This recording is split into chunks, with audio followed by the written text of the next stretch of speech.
नमस्कार प्रिय मित्रों, प्रस्तुत है विवेकानंद जी के गुरुदेव रामकृष्ण परमहंस के जीवन का एक प्रेरक प्रसंग।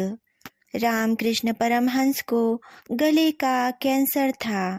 पानी भी भीतर जाना मुश्किल हो गया था और भोजन भी। एक दिन विवेकानंद जी ने अपने गुरुदेव रामकृष्ण परमहंस से कहा कि आप माँ काली के परम भक्त हैं, आप अपने लिए प्रार्थना क्यों नहीं करते?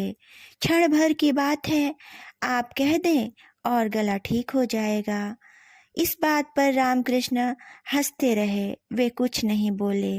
लेकिन बहुत आग्रह करने पर एक दिन उन्होंने कहा कि तू समझता नहीं है रे नरेंद्र, जो कुछ अपना किया है उसका निपटारा कर लेना जरूरी है, नहीं तो उसके निपटारे के लिए पुनः इस धरती पर आना पड़ेगा।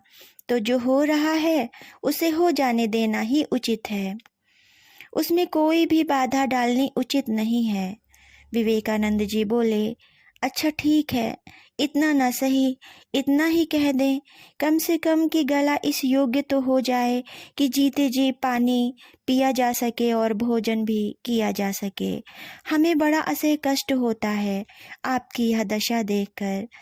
तो रामकृष्ण परमहंस बोले, ठीक है, अगर तुम इतना कह रहे हो तो आज मैं माँ काली से अवश्य कहूँगा। जब रामकृष्ण परमहंस सुबह उठे तो वे जोर जोर से हंसने लगे और बोले, आज तो बड़ा मजा आया। तू कहता था ना रे नरेंद्र कि माँ से कह दो। मैंने कहा माँ से, तो माँ बोली, इसी गली से क्या ठेका ले रखा है तूने? क्या दूसरों के गले से भोजन करने में तुझे तकलीफ होती है? हंसते हुए रामकृष्ण बोले, तेरी बातों में आकर मुझे भी बुद्धू बनना पड़ा। नाहक तू मेरे पीछे पड़ा था ना, और यह बात सच है, जाहिर है इसी गले का क्या ठेका है। तो आज से जब तू भोजन करे समझना कि मैं तेरे गले से भोजन कर रहा हूँ।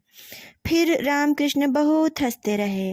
उस दिन भर डॉक्टर आए और उन्होंने कहा, आप हंस रहे हैं और शरीर की ऐसी अवस्था है कि इससे ज़्यादा पीड़ा की स्थिति और कोई हो ही नहीं सकती। रामकृष्ण ने कहा, हंस रहा हूँ इससे कि मेरी बुद्धि को क्या हो गया कि मुझे खुद ख्याल ना आया कि सभी गले अपने ही हैं, सभी गलों से अब मैं भोजन करूँगा। अब इस एक गले की क्या जिद करनी है?